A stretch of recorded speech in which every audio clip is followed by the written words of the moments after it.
वैसे जरूरी नहीं है, लेकिन वीडियो को लाइक या फिर डिसलाइक कर दिया करें। मूवी स्टार्ट होती है तो हम क्लिंट बार्टन यानी होकाई को देखते हैं अपनी फैमिली के साथ टाइम स्पेंड कर रहा होता है। उधर थैनोस के साथ पूरी एवेंजर्स की टीम लड़ रही होती है, लेकिन अब क्योंकि थैनोस को वो 6 के 6 इन्फिनिटी स्टोन्स मिल चुके थे, जिसकी मदद से फाइनली वो चुटकी बजा देता है, जिसकी वजह से यूनिवर्स की आधी पॉपुलेशन खत्म हो जाती है और उन्हीं में ही क्लिंट की फैमिली भी मारी जाती है। और अब उसकी फैमिली में सिर्फ वो अकेला ही सर्वाइवर था। अब पहले तो यहाँ पर क्लिंट बार्टन यानी होकाई को कुछ भी समझ नहीं आता कि आखिर उसकी फैमिली कहाँ चली गई, लेकिन जब उसके सामने सारी रियलिटी आती है, यानी उसे पता चलता है कि थैनोस की वजह से उसकी पूरी फैमिली खत्म हो चुकी है, तो यहाँ पर वो फाइनली ये डिसाइड कर लेता है कि इस दुनिया में जितने भी बुरे लोग हैं उन सबको मार डालेगा। इसीलिए अब वो फाइनली क्लिंट बार्टन वाले रूप को छोड़कर एक मास्क पहने किलर वाले रूप में आ चुका था। इसके बाद सीन शिफ्ट होकर टोनी स्टार्क यानी आयरन मैन और नेबुला पर आता है, जो कि टाइटन्स प्लेनेट से अपने शिप में बैठकर अर्थ के लिए जा रहे होते हैं। अब इस सफर में उन्हें टोटल 22 दिन गुजर चुके थे। अब इन 22 दिनों के बाद उनके पास खाने और पीने का सारा सामान भी खत्म हो चुका था, जिसकी वजह से टोनी स्टार्क की हालत भी अब काफी खराब हो चुकी थी। अब क्योंकि नेबुला तो एक रोबोट थी, इसीलिए उस पर खाना और पानी ना मिलने का कोई भी असर नहीं होता। जो डिफिकल्टीज भी थी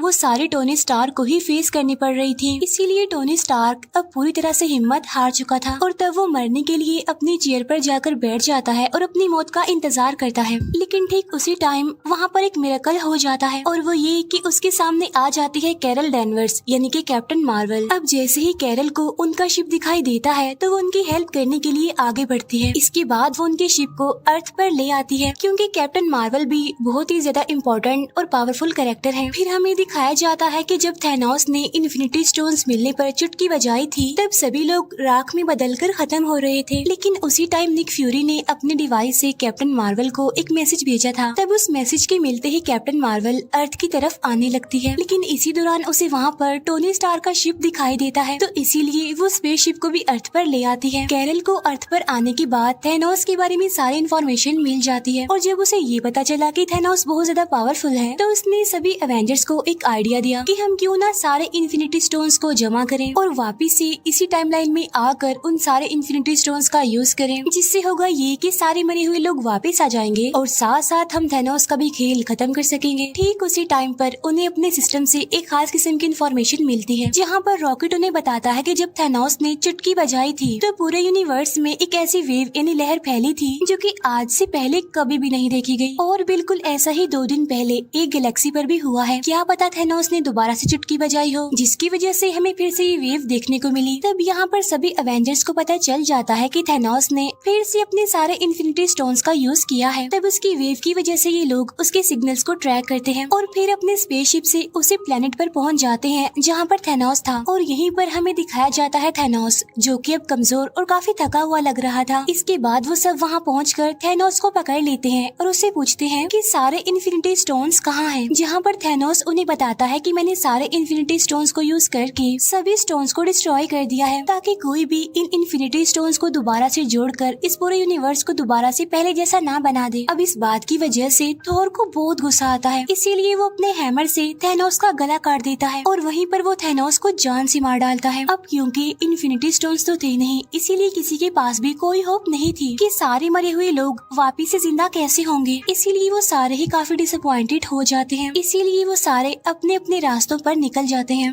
इसके बाद थोर अब एक नई जगह पर जिंदगी गुजारने लगता है, जो कि नॉर्वे में थी। थोर पूरी तरह से हिम्मत हार चुका था, इसीलिए क्योंकि वो थैनोस से हार भी गए थे और साथ साथ इन्फिनिटी स्टोन्स को भी कलेक्ट नहीं कर पाए थे। थोर बिल्कुल लेजी हो गया था। वो अलग अलग तरह के नशे भी करने लग गया था, जिसकी वजह से वो फैटी भी हो गया था। दूसरी तरफ हल्क ने अपने ब्रूस बैनर और हल्क की बॉडी पर कुछ साल काम करके उन दोनों बॉडीज को मिला दिया, जिससे फाइनली वो बन गया प्रोफेसर हल्क, जिसमें हल्क की पावर्स के साथ साथ ब्रूस बैनर का तेज दिमाग भी था। दूसरी तरफ हम देखते हैं कि कैप्टन अमेरिका ने एक ग्रुप बनाया है, जिसमें वो सर्वाइवर्स को सिखाता था कि जो टाइम गुजर गया हमें उस पर नहीं, बल्कि जो हमारा आने वाला कल है यानी हमारा जो फ्यूचर है हमें उस पर फोकस करना चाहिए। अब जिंदगी को मजीद किस तरह से अच्छा बनाया जाए वो इस बारे में काफी डिस्कशन करता रहता था। टोनी स्टार्क यानी आयरन मैन ने पेपर पोर्ट से शादी कर ली थी और उनकी एक बेटी भी थी। यहाँ पर टोनी अपनी फैमिली के साथ एक पुरसुकून लाइफ गुजार रहा था जिसका अब दुनिया से कोई लेना देना नहीं था। इसके बाद 5 साल गुजर जाते हैं। जब एंटमैन पिम पार्टिकल्स लेने के लिए गया था तो थैनोस की चुटकी बजा देने की वजह से वो वहीं पर फंस गया और जिस लैब में वो गया था वो एक वैन में थी, लेकिन वहाँ पर एक चूहा होता है जिसकी वजह से वो मशीन फिर से स्टार्ट हो जाती है, जिससे होता ये है कि एंटमैन यानी स्कॉट लैंग फिर से हमारी दुनिया में वापस आ जाता है। अब जिस दुनिया में वो गया था वो हमारी दुनिया से बिल्कुल अलग थी। वहाँ का डायमेंशन, वहाँ का टाइम, सब कुछ हमारी दुनिया से बिल्कुल अलग था। अब क्योंकि टाइम तो बिल्कुल अलग था तो इसलिए उस दुनिया में गुजारे गए 5 घंटे इस दुनिया के 5 सालों के बराबर थे। और जब थैनोस ने आधी पॉपुलेशन को खत्म कर दिया था तो उस इंसिडेंट को 5 साल गुजर गए थे, लेकिन उस दुनिया में सिर्फ 5 घंटे ही गुजरे थे। और जब स्कॉट लैंग उस दुनिया के 5 घंटे गुजार कर अपनी दुनिया में आता है तो वो देखता है कि सब कुछ बदल चुका है और उसकी बेटी भी 5 साल ज्यादा बड़ी हो गई थी। इस सारे सिचुएशन को जानने के बाद स्कॉट अपने फ्रेंड्स यानी अवेंजर्स के पास जाता है और वो उन्हें बताता है कि थैनोस की चुटकी बजाने के बाद इस इंसिडेंट को 5 साल गुजर गए हैं ना, लेकिन उस दुनिया में तो सिर्फ और सिर्फ 5 घंटे गुजरे हैं। स्कॉट यहाँ पर कैप्टन अमेरिका को बताता है कि अगर हम पिम पार्टिकल और उस दुनिया को यूज करना सीख जाएं, तो हम 5 साल पीछे जाकर सभी होने वाले एक्सीडेंट्स और गलतियों को ठीक कर सकते हैं। तो उसकी इस बात पर स्टीव यानी कैप्टन अमेरिका एग्री करता है और अब एंटमैन, कैप्टन अमेरिका और ब्लैक विडो तीनों मिलकर हेल्प मांगने के लिए टोनी स्टार्क यानी आयरन मैन के पास जाते हैं, जहाँ पर टोनी अपनी फैमिली के साथ हिल स्टेशन पर रहता था। यहाँ पर वो लोग टोनी को अपने प्लान के बारे में बताते हैं कि अगर हम उस दुनिया को सही से यूज कर लें तो हम टाइम में पीछे जाकर सभी हादसों को ठीक कर सकते हैं और टाल सकते हैं। लेकिन टोनी स्टार्क जानता था कि इस काम में खतरा है और रिस्क है और अगर उसने ये काम कर दिया तो उसकी फैमिली भी खतरे में आ सकती है। तो इसीलिए टोनी स्टार्क उनसे ये काम करने के लिए साफ इनकार कर देता है, जिसकी वजह से वो लोग काफी डिसअपॉइंटेड होकर वहाँ से चले जाते हैं। अब क्योंकि टोनी ने तो उनकी हेल्प करने के लिए इनकार कर दिया था तो इसीलिए वो सीधा जाते हैं हल्क के पास, जो कि अब था प्रोफेसर हल्क। अब क्योंकि ब्रूस बैनर का दिमाग काफी तेज था इसीलिए वो लोगों की हेल्प करने के लिए एग्री हो जाता है। तो इसीलिए अब वो लग जाते हैं एक टाइम मशीन बनाने में, जहाँ पर एक्सपेरिमेंट्स करने के बाद उन्हें पता चलता है कि हल्क ने जो टाइम मशीन बनाई है वो ठीक तरीके से काम नहीं कर रही है, वो हमें उस टाइम पर नहीं ले जा रही जिस टाइम पर हमने जाना है। फिर हमें टोनी स्टार्क दिखाया जाता है जो कि अपने घर में जारविस के साथ टाइम मशीन पर काम कर रहा था, लेकिन तभी उसके कोड्स एकदम से एक्यूरेट हो जाते हैं जिससे फाइनली एक टाइम मशीन बन जाती है। और इसी वजह से टोनी स्टार्क को अपने डिसीजंस चेंज करने पड़ते हैं। पहले जहाँ पर वो ये सोच रहा था कि वो अपनी फैमिली को खतरे में नहीं डाल सकता, अपनी फैमिली को बचाएगा, तो वहाँ पर उसकी वाइफ पेपर पोर्ट्स आकर उसे समझाती है कि तुम हमारे लिए पूरी दुनिया को खतरे में नहीं डाल सकते, इसीलिए तुम हमारी फिक्र मत करो बल्कि पूरी दुनिया को बचाने की कोशिश करो और यही हमारे लिए खुशकिस्मती की बात होगी और एक गिफ्ट होगा। और तब टोनी अपनी वाइफ की बात मान लेता है और टाइम मशीन पर काम करना शुरू कर देता है। और इसके बाद वो सीधा पहुँच जाता है स्टीव यानी कैप्टन अमेरिका के पास, जहाँ पर वो उसके लिए उसी की वाइब्रेनियम से बनी शील्ड लेकर आता है। इसके बाद नताशा टोक्यो जाती है क्लिंट बार्टन को वापस लाने के लिए। वो उसे समझाने की कोशिश करती है कि एक नकाबपोश किलर बनकर लोगों को मारना तुम्हें सेटिस्फेक्शन नहीं दे सकता, तुम्हें सेटिस्फेक्शन तभी मिल सकती है जब तुम्हारी अपनी फैमिली तुम्हारी आंखों के सामने होगी और हम इसमें तुम्हारी हेल्प कर सकते हैं।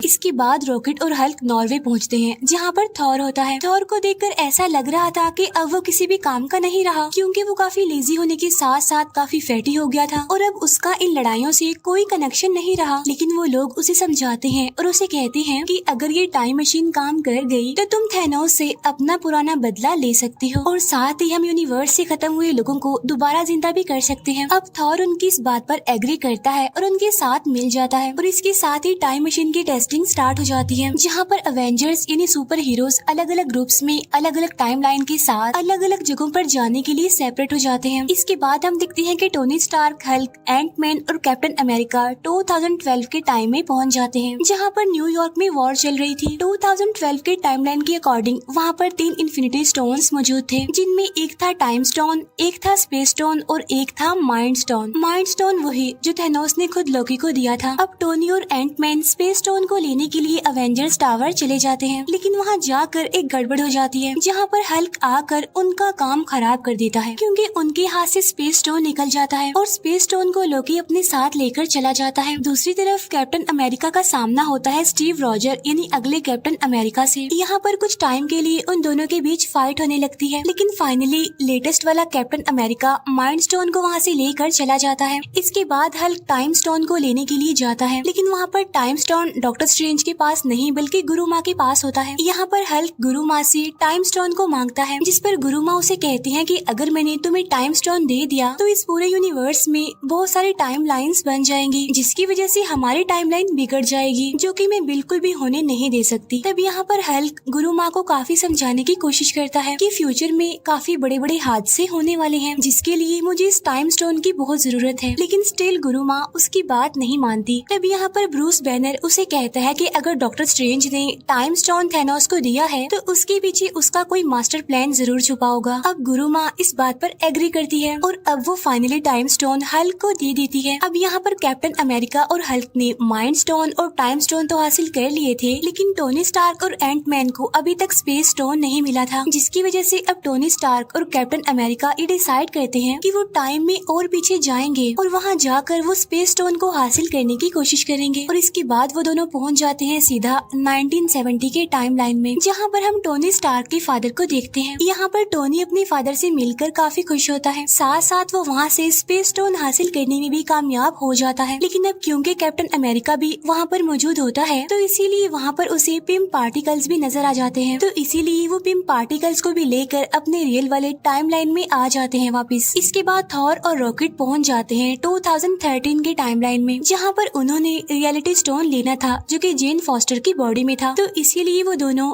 जेन फॉस्टर के लोकेशन पर चले जाते हैं। वहाँ पर जाकर थॉर अपनी मदर से मिलता है। यहाँ पर वो अपनी मदर को सारी बात समझाने की कोशिश करता है। अब क्योंकि थॉर की मदर एक जादूगरनी थी, इसीलिए वो फ्यूचर देखकर थॉर की सारी डिफिकल्टीज समझ चुकी थी और इसीलिए वो थॉर को समझाने की कोशिश करती है कि तुम्हें परेशान होने की कोई जरूरत नहीं है, क्योंकि जो कुछ भी होगा अच्छा होगा। और ठीक उसी टाइम पर थॉर अपना हाथ आगे करता है, जहाँ पर उसका हैमर भी अब उसके पास आ चुका था। वही रॉकेट भी जेन फॉस्टर की बॉडी से रियलिटी स्टोन हासिल करने में कामयाब हो गया था, इसीलिए वो दोनों वापिस से अपनी टाइम लाइन में आ जाते हैं। इसके बाद हमें दिखाए जाते हैं क्लिंट बार्टन यानी हॉकाई और ब्लैक विडो, जो कि 2014 के टाइम लाइन में आते हैं और यहाँ पर वो सोल स्टोन हासिल करने के लिए आए थे, जहाँ पर वो मिलते हैं रेड स्कल से। यहाँ पर रेड स्कल सोल स्टोन के लिए उन्हें बताता है कि ये स्टोन हमेशा सोल के बदले सोल मांगता है और अगर तुम सोल स्टोन को पाना चाहते हो तो तुम्हें एक सोल को सेक्रीफाइस करना पड़ेगा। अब यहाँ पर वो दोनों समझ जाते हैं कि अगर उन दोनों में से कोई एक खुद को सेक्रीफाइस नहीं करेगा तो वो सोल स्टोन हासिल नहीं कर सकेंगे। अब यहाँ पर वो दोनों एक दूसरे को बचाने के लिए अपनी ही जान सेक्रीफाइस करने के लिए भी तैयार थे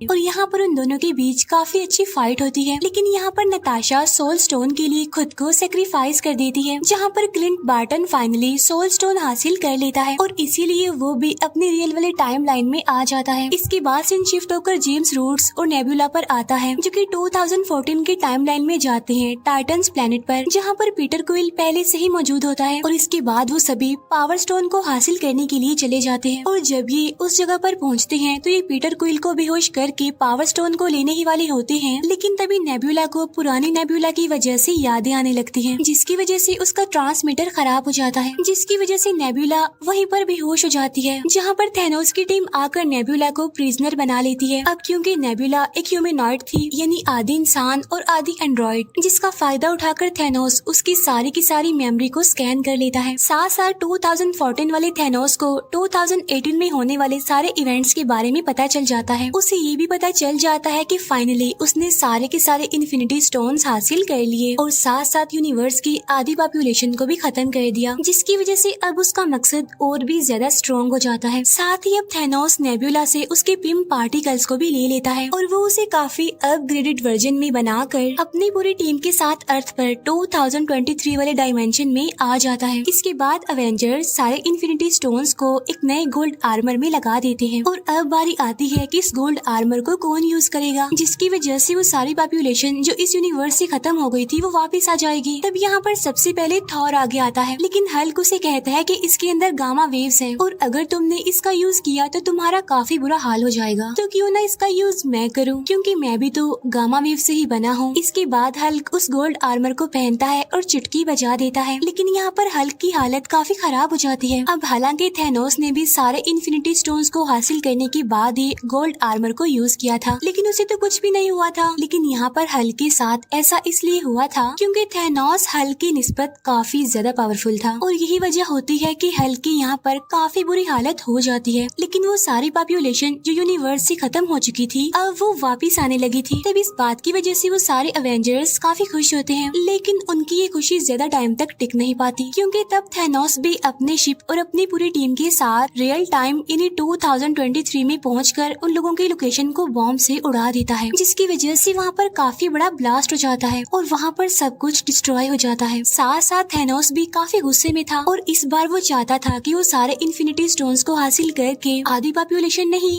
बल्कि इस पूरे यूनिवर्स की सारी पॉपुलेशन को ही खत्म कर दे और उसके बाद वो एक नया यूनिवर्स बनाए जहाँ पर सब लोग थैनोस को अपना गॉड समझे, उसे माने और उसे सबसे ज्यादा इम्पोर्टेंस दे। और यहाँ पर इस मूवी की सबसे जबरदस्त फाइट शुरू हो जाती है। अब यहाँ पर बहुत अच्छे अच्छे सीन्स हमें देखने को मिलते हैं, क्योंकि थैनोस की टीम और अवेंजर्स यानी हमारे सुपर हीरो एक दूसरे के आमने सामने आकर मुकाबला करते हैं। यहाँ पर बार्टन उस गोल्ड आर्मर को लेकर भागता है। इसके बाद हमें दिखाया जाता है कि कैप्टन अमेरिका हैमर ले लेता है और इसके बाद वो थैनोस से लड़ाई करने लगता है। अब यहाँ पर हम कैप्टन अमेरिका और थैनोस के बीच एक काफी जबरदस्त फाइट देखते हैं, लेकिन थैनोस के आगे टिकना कोई आसान बात नहीं है, क्योंकि थैनोस उन सबसे ज्यादा पावरफुल था। अब यहाँ पर थैनोस की टीम अवेंजर्स पर भारी पड़ रही थी, इसीलिए सभी हीरोज हार मानने के करीब थे। लेकिन उसी टाइम पर 5 साल पहले लड़ाई करने वाले सारे अवेंजर्स और सुपर हीरोज उनकी हेल्प करने के लिए आ जाते हैं, जहाँ पर पहले तो आगे आती है ब्लैक पैंथर की टीम।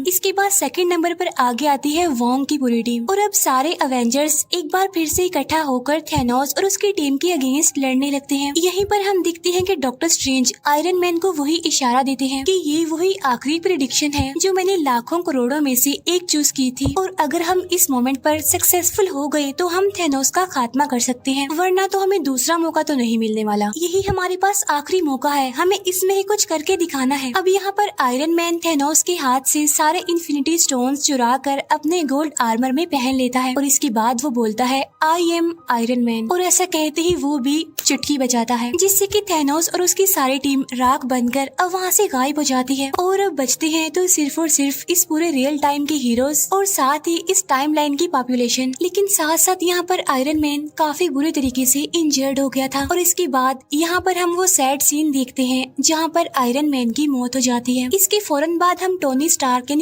आयरन मैन का फ्यूनरल देखते हैं, जिसमें के सारे एवेंजर्स आए हुए थे। इसके बाद थोर पीटर क्विल और गार्डियंस ऑफ द गैलेक्सी की टीम के साथ निकल जाता है। अब एवेंजर्स ने ये डिसाइड किया था कि हम जिस भी स्टोन को जहाँ से भी उठाएंगे तो हमारा काम खत्म होने के बाद हम उस स्टोन को वापिस से उसकी जगह पर रख आएंगे। तो इस काम के लिए आगे बढ़ता है कैप्टन अमेरिका। अब यहाँ पर कैप्टन अमेरिका थोर के हैमर और साथ साथ 6 के 6 इन्फिनिटी स्टोन्स को अपने साथ में लेकर टाइम मशीन का यूज करते हुए हर स्टोन को उसकी जगह पर वापिस रख देता है। अब क्योंकि कैप्टन अमेरिका ने 70 साल बर्फ में गुजारे थे तो इसीलिए उसने अपनी जिंदगी को ठीक से नहीं जिया था, तो इसीलिए वापस से वो अपनी 1945 के टाइमलाइन में आकर अपने साथियों के साथ अपनी बाकी की जिंदगी गुजारता है। और जब उसका लास्ट मोमेंट आता है तो वो रियल टाइम यानी 2023 के डायमेंशन में आकर अपने साथी यानी फैल्कन को अपनी खास शील्ड देकर कहता है कि अब से यहाँ के कैप्टन अमेरिका तुम ही हो। और यहीं पर ये मूवी दी एंड हो जाती है। Thank you for watching.